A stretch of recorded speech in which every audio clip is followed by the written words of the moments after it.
5 seconds. Get ready.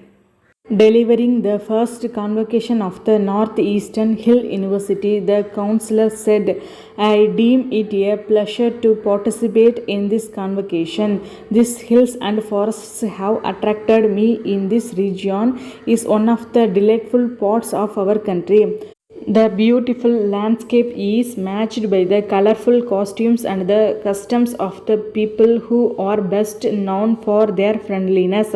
I was going to say the weather is also perfect, but the Vice Chancellor spoke too soon about the sun coming up. A decade ago, the Education Commission reported the functions of universities as follows: to seek and cultivate new knowledge, to interpret old knowledge and beliefs in the light of new needs and discoveries, to provide the right kind of leadership in all walks of life by cultivating physical fitness and developing the powers of the mind, right interests, and the moral and intellectual values, to provide society with competent women and men who are trained in agriculture, arts, medicine, science and technology, and various other professions, and who are imbued with a sense of social purpose, and to promote social justice and to reduce social and cultural disparities.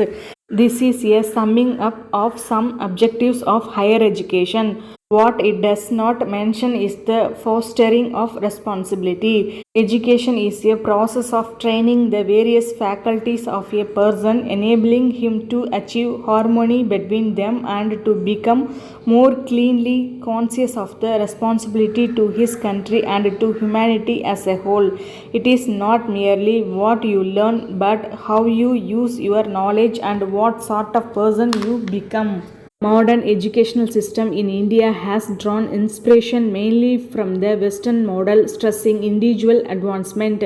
It has become a means to a degree or other external criteria for an employment. The main emphasis has been on getting and not on giving. Concern for and cooperation with others and feeling responsible for corporate welfare has been comparatively neglected. The truth is that the more you offer to life in thought and in action, the greater your opportunities. The more you serve not to yourselves but to our country and our people, the greater will be your contentment and sense of fulfillment. But with all its limitations, our educational system has produced an impressive number of public, spirited, and talented men and women. Since independence, expenditure on education has increased, and the educational system has been imbued with a deeper social purpose.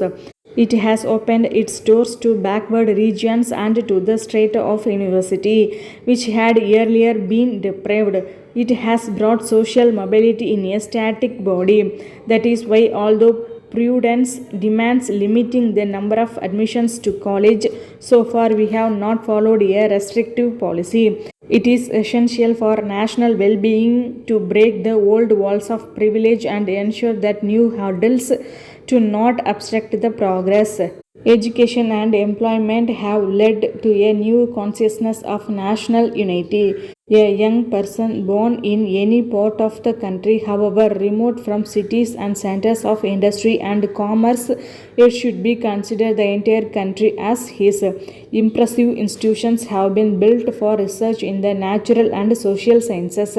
Increasing attention is being given to vocational and technological training. In fact, in certain branches of technology, we are virtually self reliant. New initiatives are being undertaken to adapt technology to the needs of rural and hill areas.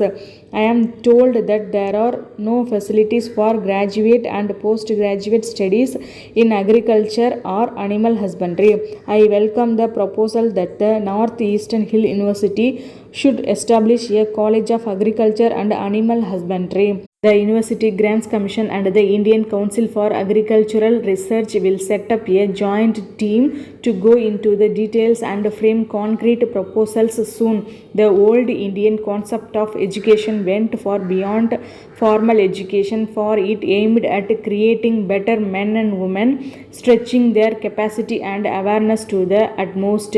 There are as many definitions of education as there are people. To my mind, education is the spirit of inquiry, the ability to keep one's mind and heart open to beauty and goodness. Indeed, all that surrounds us to be able to think and judge for oneself. Education should inculcate a lifelong habit of learning. And today, this is all the more necessary because the corpus of knowledge is increasing at a tremendous pace, making absolute what one has learned. Every nation must constantly reconcile the claims of continuity with the compulsions of change. Change is inevitable. If we do not meet it halfway, it will overwhelm us. We have to reconcile immediate needs with future welfare. We have also to reconcile national unity with local diversity. It is generally thought that uniformity strengthens while diversity weakens. But our own national genius has been to build strength in diversity. In the early years of Western education in India, the so called educated tended to be rather ashamed of their own tradition. We were constantly reminded of the salutary aspects of dead habit. Later, there was a rediscovery of the essence of the old culture, and with it grew national self confidence. I am glad to see that most tribal people respect their own distinctive inheritance of song, dance, craft, and costume and are anxious to preserve and revive these while taking advantage of intellectual and technological benefits of what is known as modernity. This is in consonance with our own efforts to inculcate in each person pride in his local tradition, in national culture, and in universal heritage.